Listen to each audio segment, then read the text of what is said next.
रात का समय था। घना जंगल धुंध से ढका हुआ था। चांद लाल रंग का चमक रहा था और पेड़ों के बीच से ठंडी हवा सिसकारियां भर रही थी। झाड़ियों में कुछ हिला और धीरे धीरे एक बद्धा बाघ बाहर निकला। उसकी आंखें जलती हुई अंगारों की तरह चमक रही थीं। हर कदम के साथ जमीन कांप रही थी। पास के गांव में अंधेरा और सन्नाटा था। मिट्टी के घरों में दीपक झिलमिला रहे थे। कुछ गांव वाले आग के पास बैठे डर के मारे धीरे धीरे बातें कर रहे थे। सबको पता था कि जंगल में कुछ भयानक जाग चुका है। अचानक खेत के बीच एक अजीब आवाज आई।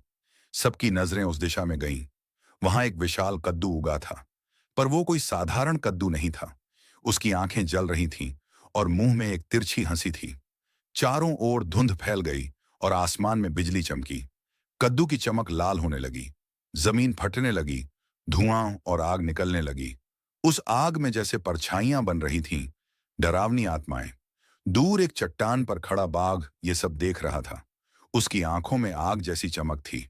अचानक कद्दू के बेलें जिंदा हो गईं। वो बाघ की ओर बढ़ी, जैसे किसी को जकड़ना चाहती हूं। बाघ ने एक जोरदार दहाड़ मारी और हवा में छलांग लगाई। उसके पंजों ने बेलों को चीर डाला। चारों तरफ धूल, चिंगारियां और धुआं भर गया। गांव में अफरा तफरी मच गई। लोग भागने लगे। कुछ और छोटे छोटे डरावने कद्दू जमीन से निकल आए थे। बच्चों की चीखें और दूर आग में गिरता लालटेन, सब मिलकर एक खौफनाक माहौल बना रहे थे। चांद की रोशनी में बाघ रुका और आसमान की तरफ देखा। उसकी आंखों में आग जलने लगी। उसके शरीर पर सुनहरी लपटें फैल गईं, जैसे किसी ने उस पर जादू किया हो। उसकी ताकत कई गुना बढ़ गई। पत्ते और धूल उसके चारों ओर घूमने लगे।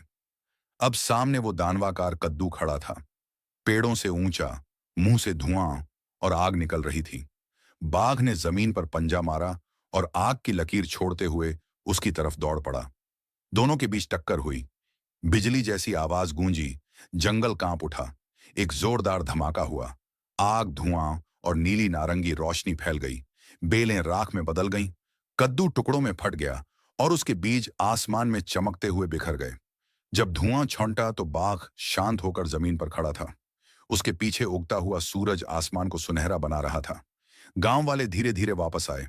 बच्चे हंसते हुए छोटे छोटे साधारण कद्दू उठाने लगे। सबके चेहरे पर सुकून था। बाघ जंगल के किनारे बैठा था। उसकी आंखों में अब कोई गुस्सा नहीं, बस शांति थी। धीरे धीरे कैमरा ऊपर उठता है। सूरज की किरणें गांव और जंगल पर गिरती हैं और स्क्रीन पर शब्द उभरते हैं, the end, tiger versus scary pumpkin.